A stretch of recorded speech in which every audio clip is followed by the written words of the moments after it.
We're very happy to start the winter season off with hearing from Andy Hansen. Andy's a professor of ecology, and he got his PhD at Tennessee and worked at Oak Ridge National Lab. And he's done a lot of traveling. He was a postdoc in South Africa, and then he was a research scientist in France, and he was a faculty member at Oregon State. And all of his research comes under this umbrella of looking at protected areas and how vulnerable they are to land use change and climate change. So it's a very timely topic. And Andy's really leading the EPSCoR-funded research for IOE on vulnerability. So he's going to be talking about that today. I'm sure you've all seen the latest issue, the December issue of the Montana NSF EPSCoR newsletter. You probably read it over the holidays. But Andy's on the front page about his research, so we left a few copies of it out there, and be sure and look at that, Andy and his group. And before I turn it over to him, I just wanted to draw your attention. You should have gotten emails about these. Those of you that are affiliated with the IOE should be getting emails from us about these various funding opportunities that we have, and you can read more about them online, but deadlines are coming up, and we're really excited to be able to get some of the money out the door to you all and help you with your programs. So please let us know if you have any questions. And I also want to introduce our newest staff member, Sandra Cavalieri, who's working in the IOE office and running a lot of the programs. So please make Sandra feel welcome. She's coming to us from Paris with Ben Poulter, and Sandra worked for the UN Environmental Program, so she really has an international flavor on environmental activities. Hey. Thanks so much, Kathy. Hey, it's great to see you all here. Lots of new faces. That speaks well for the IOE. A few old familiar faces. Is Rough Cuts the right name for what seminars you've seen presented so far? I think polished gems might be a better description of our series. I'll see if mine falls closer to the rough than the polished.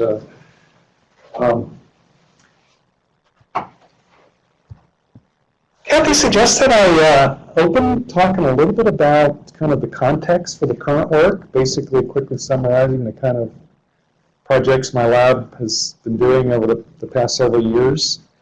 And also I'll do that, and then mostly focus on this issue of vulnerability of ecosystems and plant species in the northern Rockies to climate change. And then end with just a very few words about some new projects.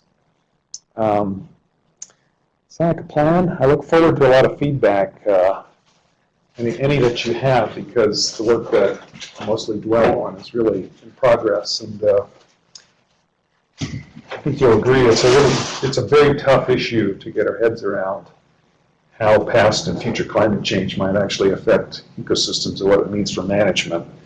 So your help on all this will be appreciated. Our mothers often ask us what we do, and we say we're ecologists, and that doesn't mean anything. And so we're kind of always trying to figure out ourselves, what do we really do? Well, I guess more or less what my group is focused on is basically how land use and climate change affect, quote, ecological systems. I guess I'm not able to at this point. And the way I think about ecological systems basically are, here's the kind of the organismal part of the system, and this is the ecosystem, the landscape process and structure part. And then I deliberately pull out abiotic factors, climate, soils, topography. And I guess our group focuses a lot on the interactions between abiotic factors and ecosystem and landscape process and structure, and on what that means for biodiversity. We do so in the context of how land use and climate change are driving all this, with the idea that what's in here varies from place to place, and And the responses to these two big drivers vary from place to place, so that you tend to get different answers depending on where you are. And knowing something about that geographic variation allows you to craft management that's locally relevant. That's kind of the overlying theme to the kind of stuff we do. So, for example, as Kathy said, I was at Oregon State up until '93 when I came here. And in the Pacific Northwest, there was a big emphasis on the strong role that disturbance, natural disturbance, and forest succession, and within stand structure, old growth related issues all played in influencing biodiversity. It turns out, coming here, my first studies were aimed at testing those hypotheses, and pretty much we found no support for any of them here, by and large.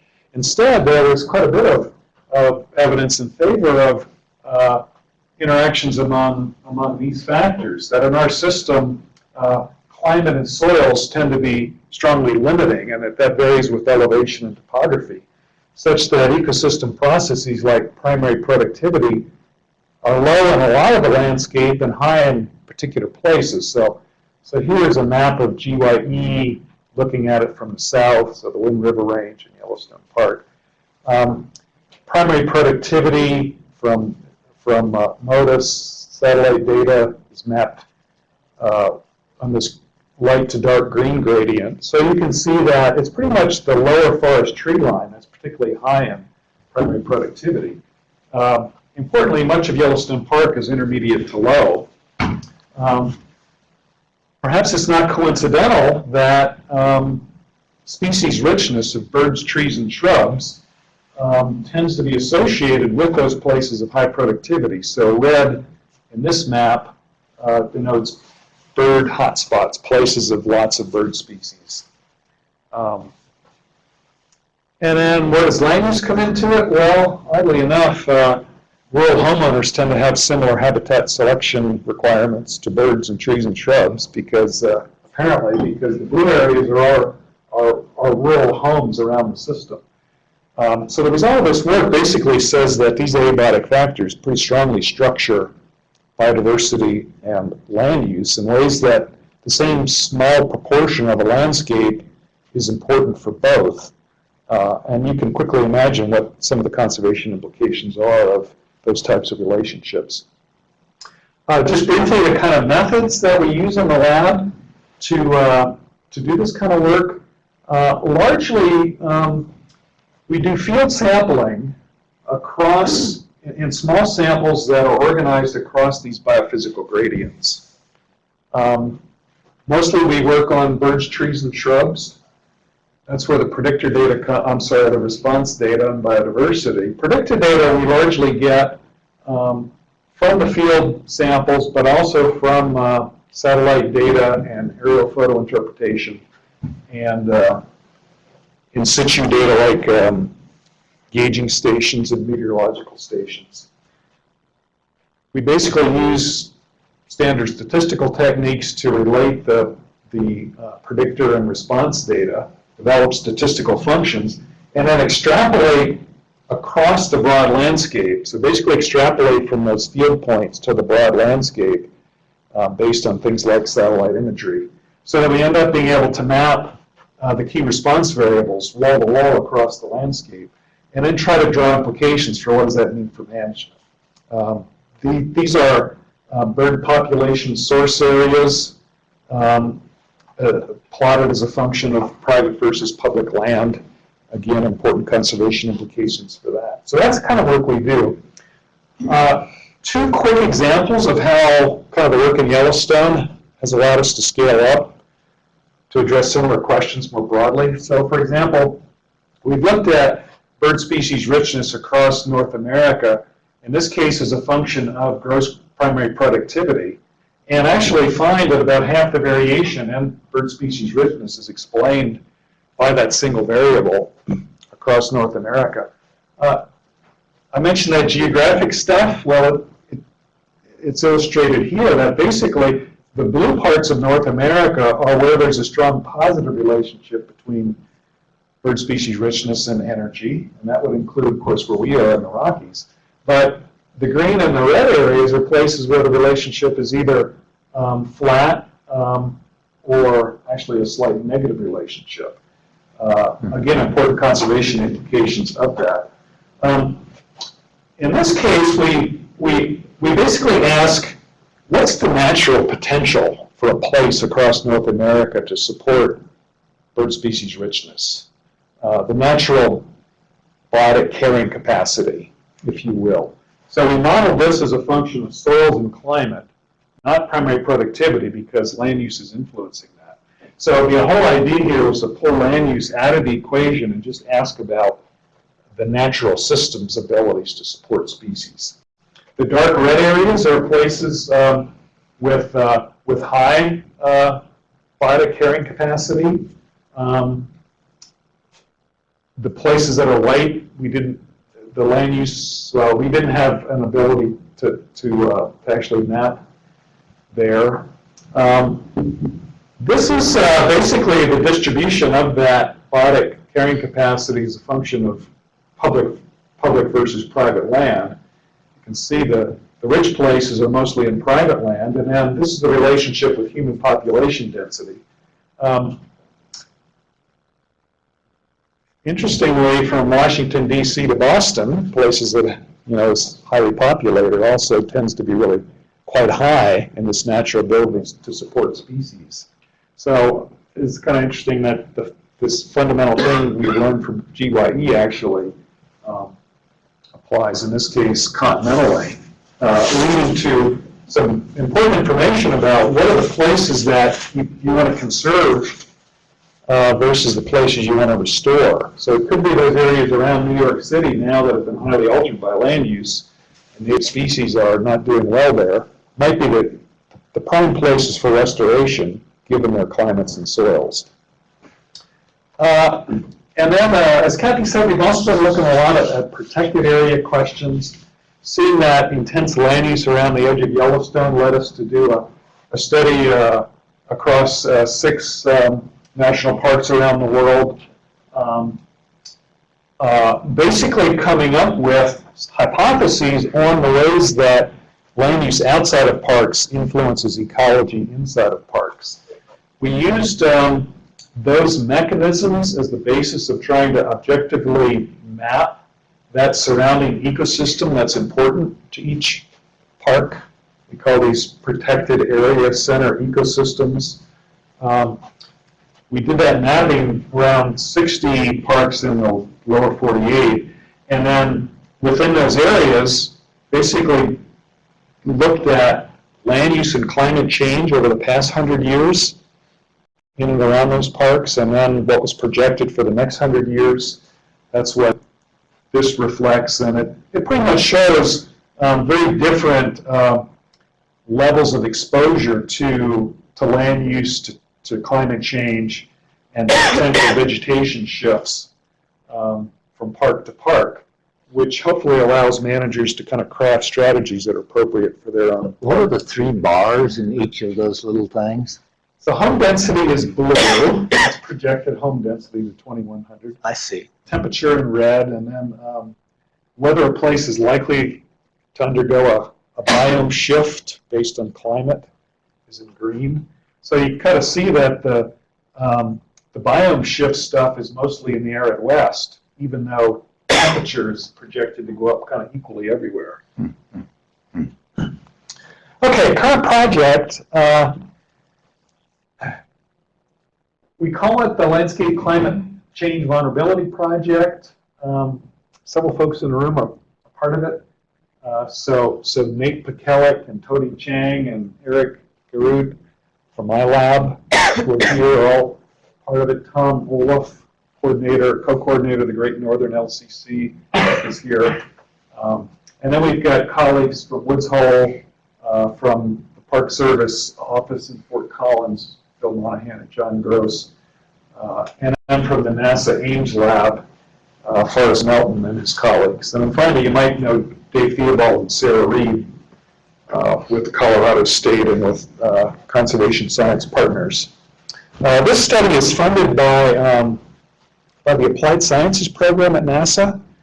And the whole program is aimed at having NASA data and resources be used in the real world. And so in this case, we're basically trying to use NASA data and resources relating to climate change to help with management on federal lands. The project involves trying to demonstrate the 4 steps of this widely used climate change adaptation planning strategy, where the steps involve identifying the conservation targets, assessing vulnerability, then importantly, identifying management options and actually implementing options.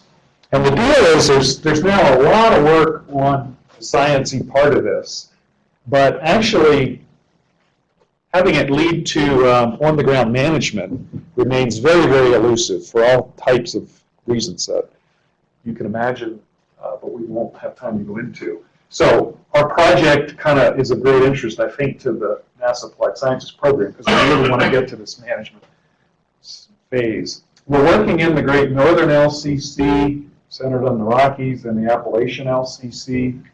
And what I'll talk about now is the sciencey part, which is what we made the most progress on so far, this vulnerability stuff. And in this literature, people tend to think about vulnerability in terms of what they call exposure, the extent to which climate or land use or invasives are changing. These are the drivers. The sensitivity of things like individual species to those changes in climate, both of those together are meant to be a way to predict, quote, potential impact.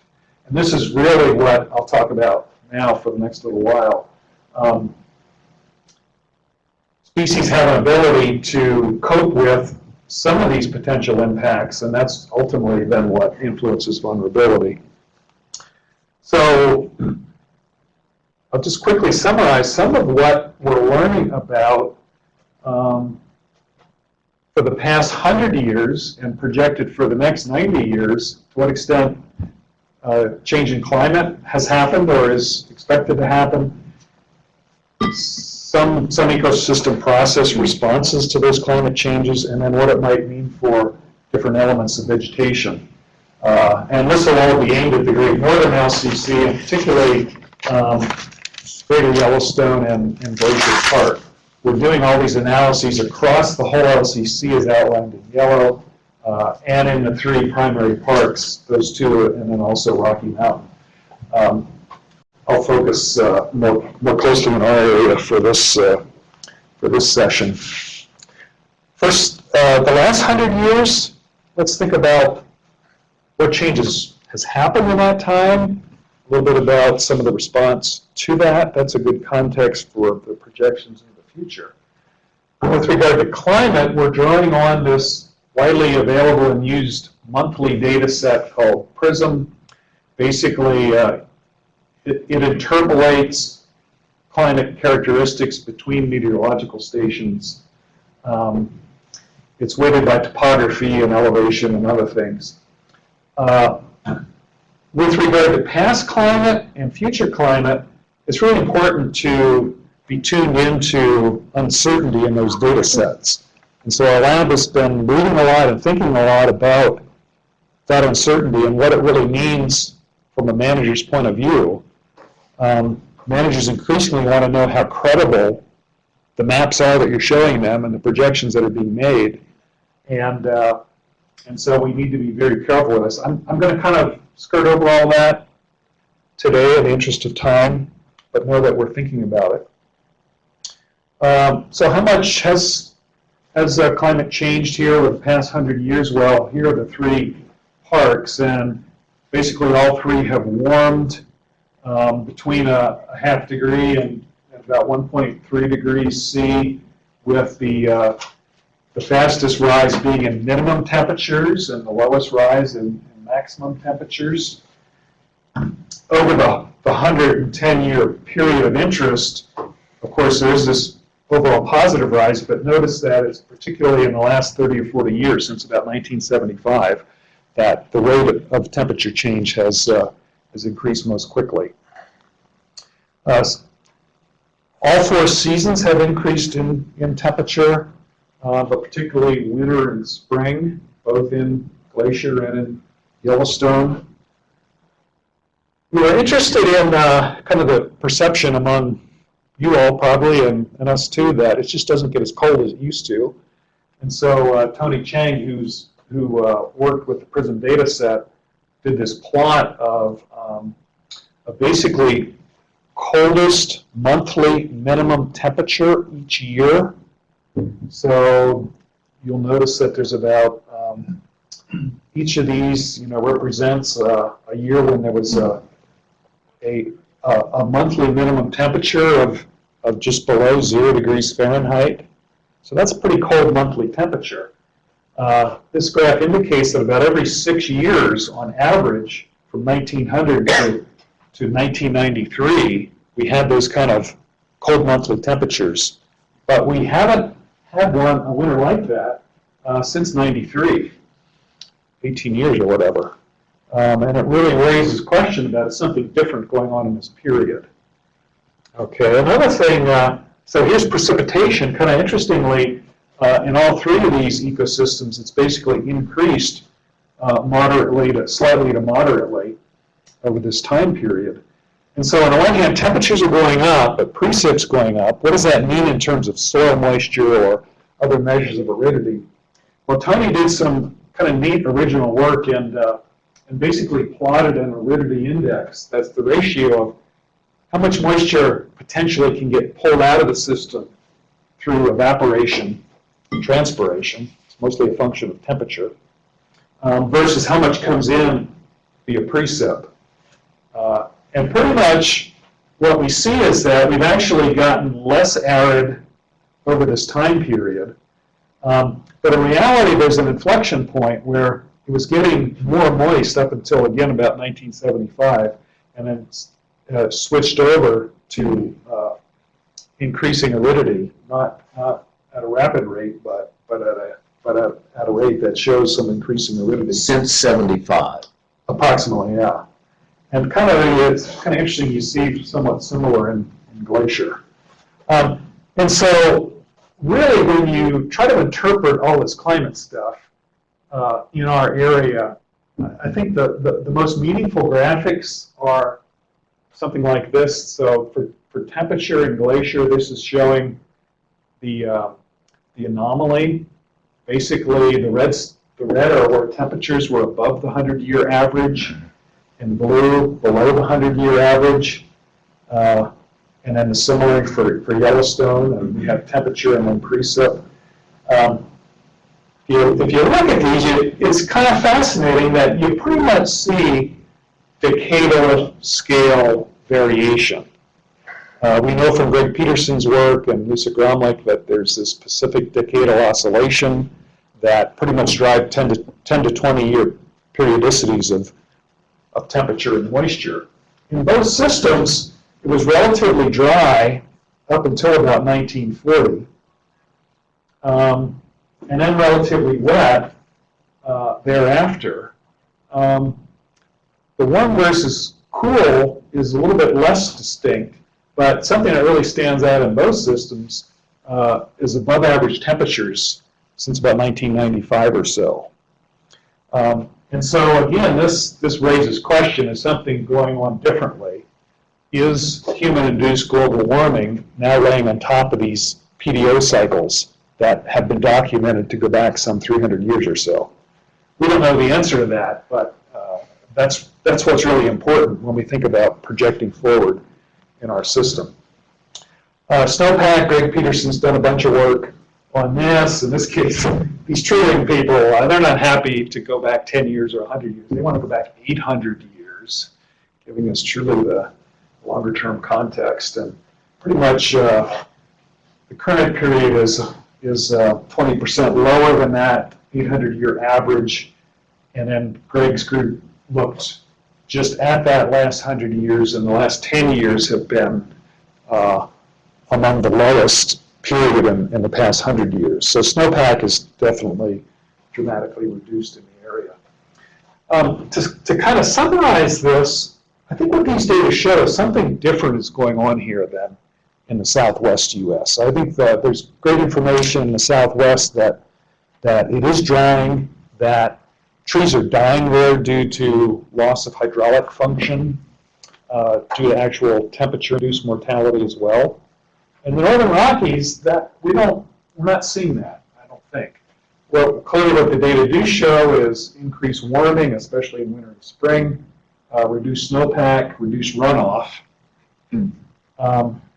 probably a reduction in cold days, which we know underlies the mortality of lodgepole pine and whitebark pine as driven by the beetle response to this warming, the bark beetle response. We suspect an increased length of growing season, but we haven't actually analyzed the data yet for that. But any of the stuff about increased drought or reduced primary productivity, that's all a big question here yet. We don't have evidence of that just yet. Okay, thinking about the future, I think you all know that basically future climate is projected first off by IPCC coming up with future scenarios for greenhouse gas emissions based on a bunch of socioeconomic and other assumptions. This is the current configuration for those future scenarios that were just released last year. And they show CO2 levels from past to present and then projected under these different scenarios. Importantly, this higher projection, the 8.5 level, is business as usual. No assumption about controls on greenhouse gas emissions. And then these lower ones assume various levels of control of CO2. We'll mostly contrast 4.5, which assumes, I think, 1990 greenhouse gas levels being achieved by 2040 or so, versus 8.5, the business as usual. In thinking about are these scenarios equally likely? What does it mean for managers? Should you show the high and the low and assume we're going to be somewhere in the middle? I've been thinking a lot about this, and is there any hope that there's going to be global agreement to reduce greenhouse gas emissions in the next 5 years, in the next 10 years? I would say, is there any precedent for a global agreement at that scale that's that costly? If I was a manager and I wanted to be risk averse, I would assume business as usual, at least for the short term. Anyway, all I'm saying is I don't think, although this looks like it might be considered extreme, it might be the most likely based on global governance. Anyway, so these scenarios are then run through these global climate models.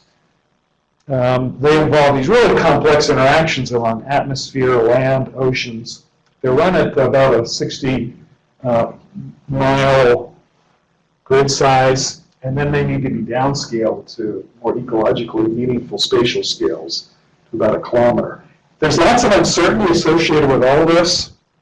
And just in brief, Ben Poulter has turned me onto this graphic, and he's published some papers on this, that basically there's variability in these climate projections due to the scenarios, as I've just discussed. The models have different formulations, and so they tend to predict climate to some extent differently. And then it turns out that the starting conditions that are used for these models influence their outputs. And so when you put that all together, it turns out that uncertainty varies from the current period to 100 years out, with the starting conditions for the models having high uncertainty during the first couple decades, and then things like the difference between scenarios accounting for most of the very uncertainty towards the end of the century. And so if you put the total together, you see that kind of the 20 to 40 years out is the period where there's the least uncertainty. And maybe, again, this becomes pretty relevant to managers in thinking about kind of the time periods of these projections that might be meaningful for them. And then finally, the results I'll present, some of them are from these very newest projections that have just come out. Others are from the projections from 2001. And we'll pretty much be focusing on this A2 scenario from before that's equivalent to the 8.5, the business as usual, and B1, which is equivalent to this 4.5, which assumes some conservation.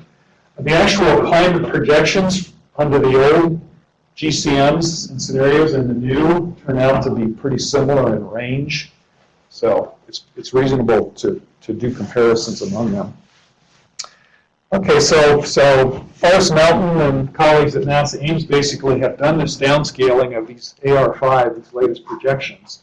We don't have the results cut out yet for Rocky Mountain and Glacier, but for Yellowstone, the projection for temperature is an increase of 3 degrees C by 2100 under 4.5 and 7 degrees C under 8.5.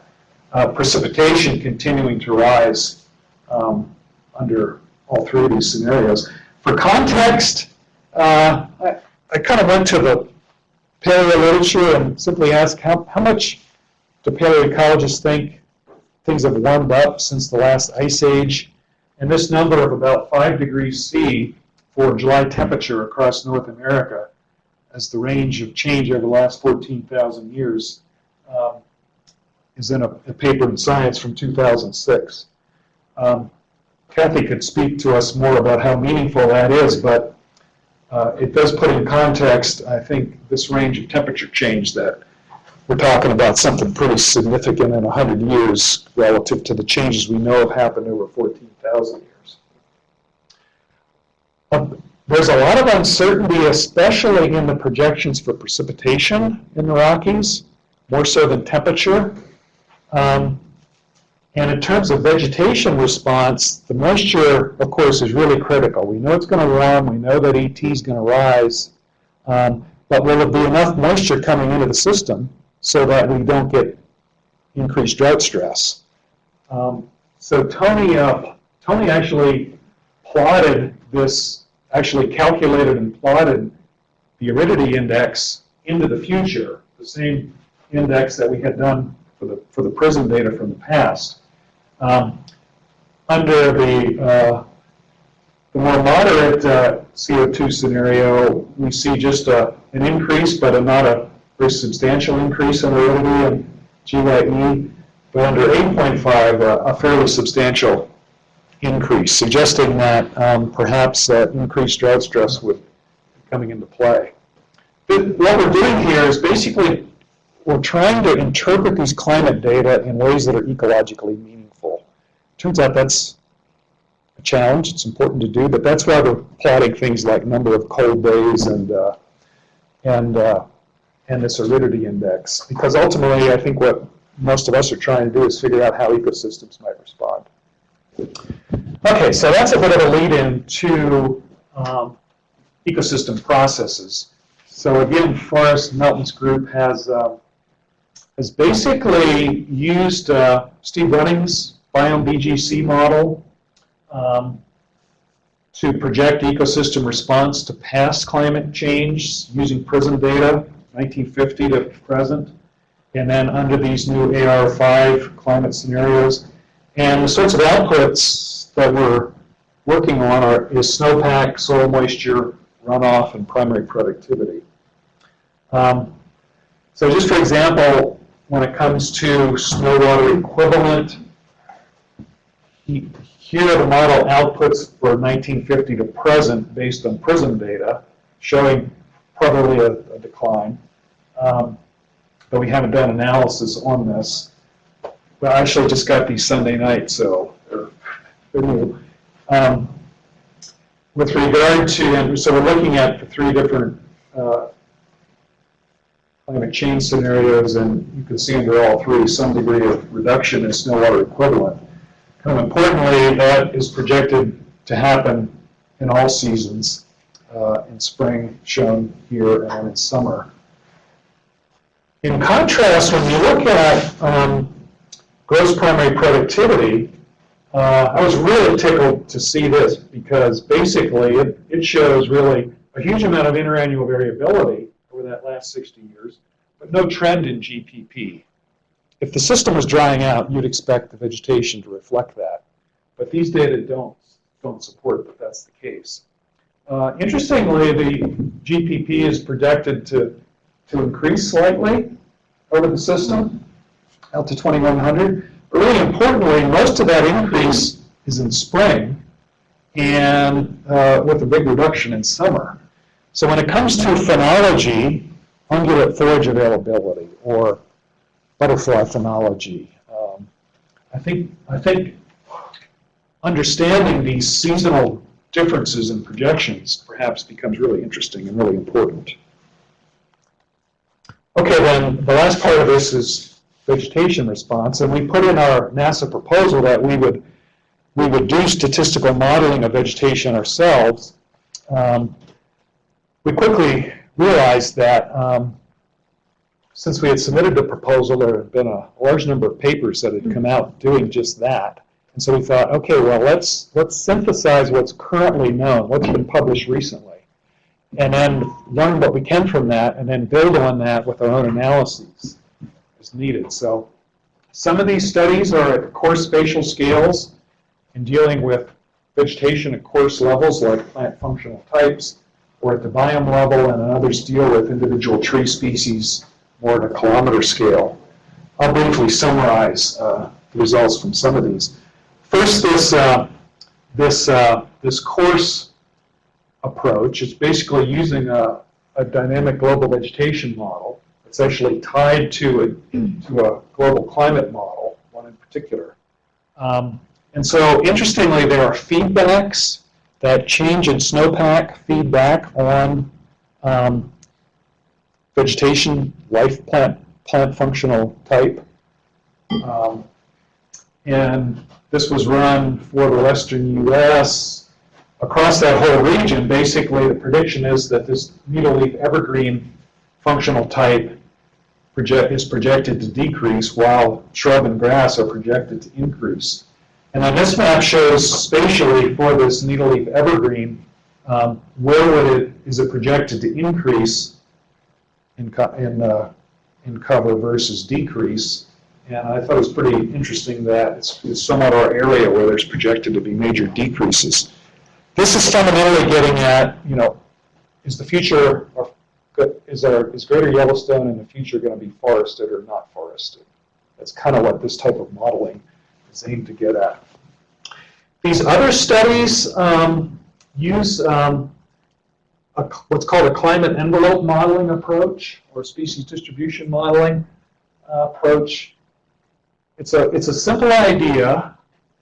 Pretty much people ask for places where a given plant species currently occurs. So here's a map for whitebark pine distribution at quote present. What are the climate characteristics of those places where it occurs versus where it does not occur? And for this particular study, these are the climate characteristics of places where whitebark occurs. And everyone simply asks, where will these characteristics be projected to exist on the landscape in the future under each of these different scenarios? So it's fundamentally, it's basically interpreting climate through the lens of the plant. That's what it's trying to do. What it doesn't do is say anything about the ecology of that plant, really. It doesn't say if it can disperse to those places. It doesn't say if disturbance will allow it to exist there, or how species interactions may facilitate or inhibit it from being in those places. So it's kind of a simple first step, simply asking, where will climate be suitable for the tolerances of this species versus not? When you add these ecological realities, you layer on uncertainty at each step.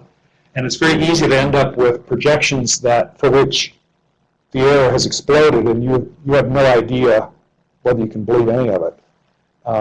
So this is an incremental step to try to tackle. Do we have whitebark pine in Colorado? It shows it clearly there. It It's does not have its there. range, Yeah. yeah. So using this kind of approach, Ray Feld and his group at the Moscow, Idaho Forest Service Lab basically projected biome climate suitability across North America, and we cut out, in this case, just greater Yellowstone. Pretty much it's the projections are that you shift from the current Rocky Mountain subalpine conifer biome type to this Great Basin scrub biome type, this color, by late in the century. That this biome type is a big winner and these are the major losers. So again, this type of analysis is suggesting a climate that's not suitable for forest over as many acres as that forest currently exists. It's really important when it comes to snowpack, when it comes to forage for ungulates, when it comes to runoff. Ecosystem process is heavily influenced by vegetation cover, forest versus non-forest. So these types of projections are of ecological importance. What about at the species level, tree species level? Here are results from one of the three studies we're working with, the Coops and Waring study. We broke the species they modeled into these guilds, subalpine, montane, which is sort of intermediate elevation, and then what we call mesic. These are the species that like the warmer, wetter conditions on the west side of the Rockies, like western hemlock. This is that lower CO2 change scenario B1 and the higher change A2. So Coops and Waring pretty much project that 3 of the 4 species in the subalpine decline fairly substantially by 2100. Particularly whitebark going to almost zero, or Engelmann spruce dropping, and lodgepole. Interestingly, they predict Douglas fir, these mesic species, to increase, and even some of those, these montane intermediate elevation species to increase, and even some of the west side species coming over to Yellowstone. So these results are not consistent with a loss of forest, but rather a conversion from subalpine dominated species to montane and mesic species, somewhat in contrast to that other analysis. So it turns out we're comparing the projections from that Coops-Waring work with Crookson, who's also out of Moscow, Idaho, with Bill Lowenroth's group, led by David Bell in this case, at University of Wyoming. It's kind of interesting. For some species, these studies tend to agree quite a bit in their future projections, as in the case here of Engelmann spruce, in terms of the percentage of GYE that would have a suitable climate for them. In the case of Douglas fir, they disagree a bunch.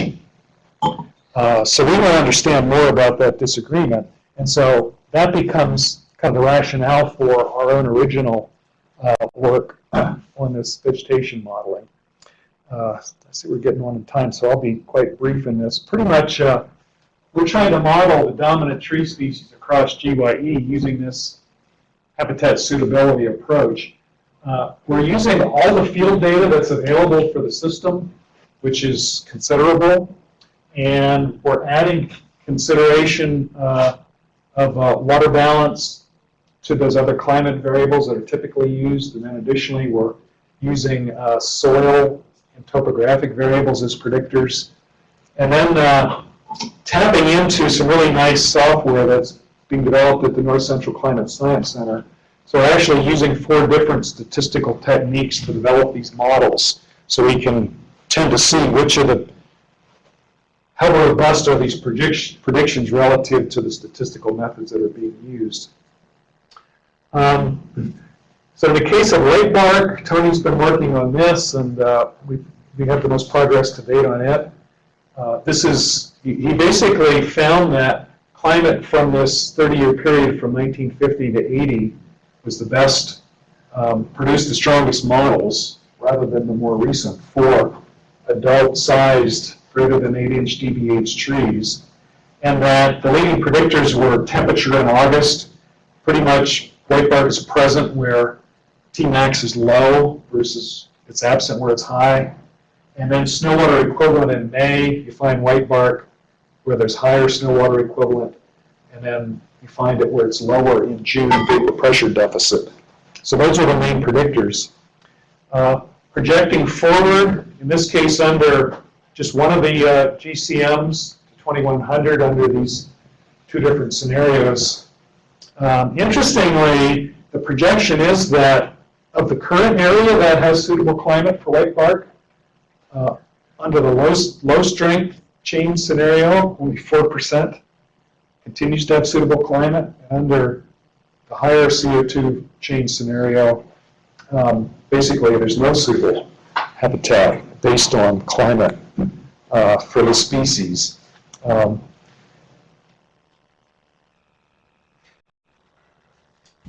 So that's an overview of where we're at in this. The next step in this project, once we finish the kind of sciencey part, is this summer we're planning to have an expert panel workshop where the science managers will interpret these results, add what they know about adaptive capacity, and try to rank vulnerability for these different processes and species to identify which ones are, in their minds, most vulnerable and thus most merit heavy thinking about possible management options and actual management implementation.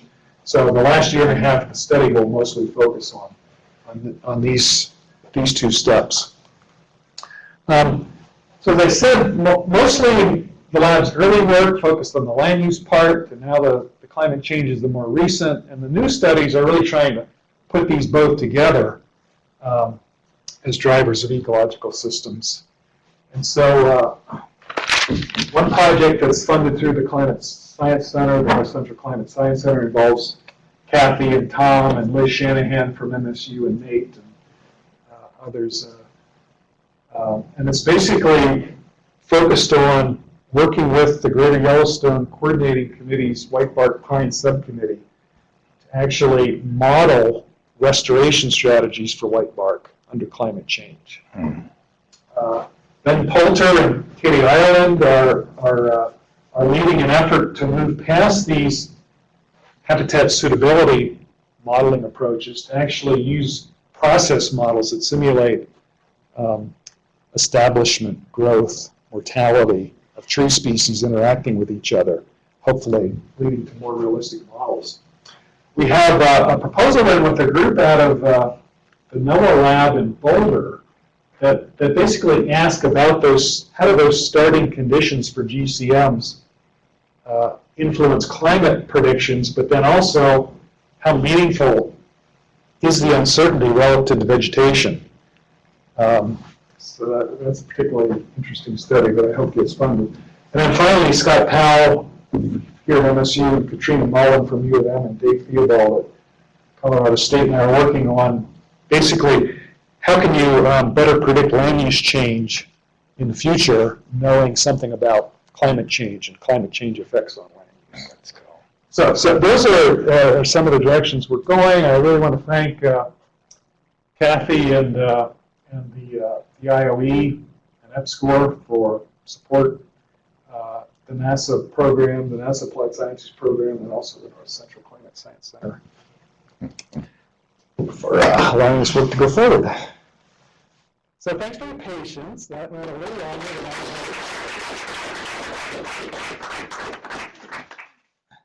I Tad always gets to go first. That's right. That's right. I mean, a lot of things you could be complimented for, a lot of cool things.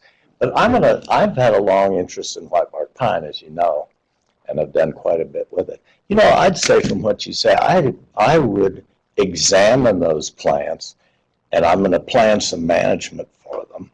And this may be partly tongue-in-cheek. I'd throw in the towel on white bark and pick up a species that I thought was in there that I could really do something about, and tend to that. What do you think? So I think it's really interesting to think about species like white bark as being early responders. Mm-hmm. Just due to this bark beetle thing. they've undergone this 90% mortality or so.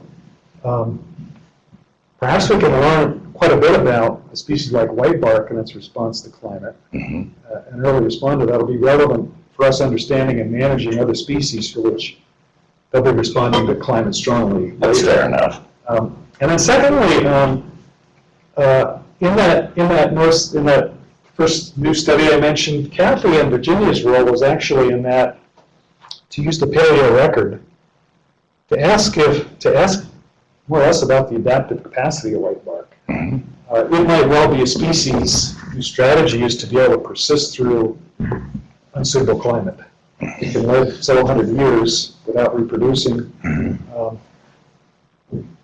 So they're asking what climate conditions were necessary to drive it to low abundance or local extinction in paleo time. And we're anxious to see how that would compare with projections just based on climate suitability where it's currently present. In other words, it might well be able to persist better here because it's got strategies to cope with unsuitable climate, whereas some other species might not. If I could do a baby follow-up, it'd be fun to do others. But if you drive whitebark way down, you're going to be driving the nutcracker down. And that's happened in East Asia, for example, in the past when they were strongly stressed. And so there's another non-climatic factor that comes with it, and I'm sure you're thinking about those all the time. But. Other questions? Joe? So I was interested in that data set where you were seeing a decrease in aridity, but an increase in productivity, Greater Yellowstone. So are you seeing changes in species composition, or do you think that's a CO2 fertilization effect? So as far as I know, nobody has answered that. There's speculation that where fires have occurred in more tree line over the last, since 2000 or so, that the tree species that are coming in there are different than the ones that are present. That basically dead fir is not regenerating under itself in these burned areas, possibly due to climate change. So Bill Romney has speculated on that, and others, but maybe somebody else knows, but I don't think the key data are available to see if that's true. Turns out Dick Waring is asking this question less wide. He's looking at the places where the climate models show the tree should be stressed. And then he's asking, is there high mortality in those places? And he's finding, yes, there is. And then he's getting people to go out and look at road cuts to see what kind of seedlings are coming in those places. Now, that's the citizen science part of it. He doesn't have results yet. But I think it's a good question that we ought to be looking at. Given the high level of sort of spatial uncertainty in the predictions of the climate models and the large amount of interannual variability, I'm wondering if, for managers, if it makes possibly more sense just to focus on adaptability regardless of the future projections. I mean, certainly depends on the time span of the species that you're managing for, but are you thinking about that much? So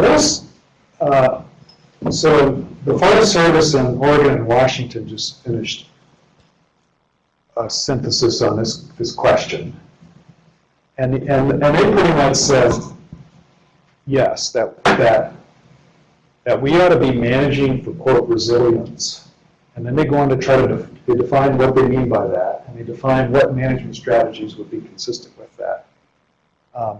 Under the idea that there's all kinds of changes that these forests face, and that they'll face them better if you have all native species present, and if you have a range of pseudo stages, and if you have a mixture of large patches and small patches, etc.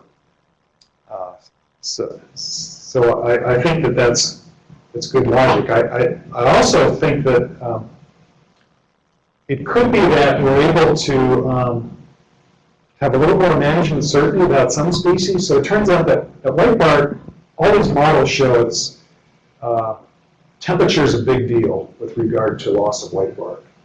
Not so much the precip. Don't fret, it's the precip. Given that we have more certainty in temperature than precip, the projections showing a loss of white bark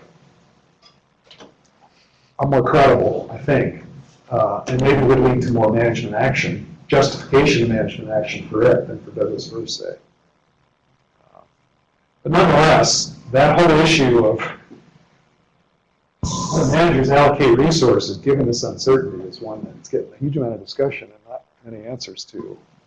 On Tom's mind all the time, I'm sure. Yeah, actually, I was going to ask a follow-up question to our statement, TADS, is what's a trigger, if you're charged with managing a species, what's a trigger for making you abandon a program that maybe you're spending thousands or millions of dollars on right now? We haven't found a trigger yet, I would say. That's a really difficult question for managers today to think about it. If they know they're spending money on something that is, not going to exist with us. 30 years down the road, that's something. If it doesn't look like it's going to exist 100 years down the road, that's totally something else. We haven't figured out what that trigger is. One last question? I think we're at the hour. I have a question about the aridity index again. So you showed that it's sort of decreasing over the past years of warming, but when you added in the IPCC predictions, you had an inflection point at the start of predictions where it started to climb. And I was wondering what it was about the outputs of those models that are the inputs to the aridity index that are suggesting that inflection, and if you believe that inflection or not. So one of the inflection was during the past period. Oh, I thought the inflection was at the start of the predictions, no? Okay. So when we first plotted it for 1900 to 2010, it was around 1980 that the inflection point occurred, and then the future projection pretty much continued that same trajectory.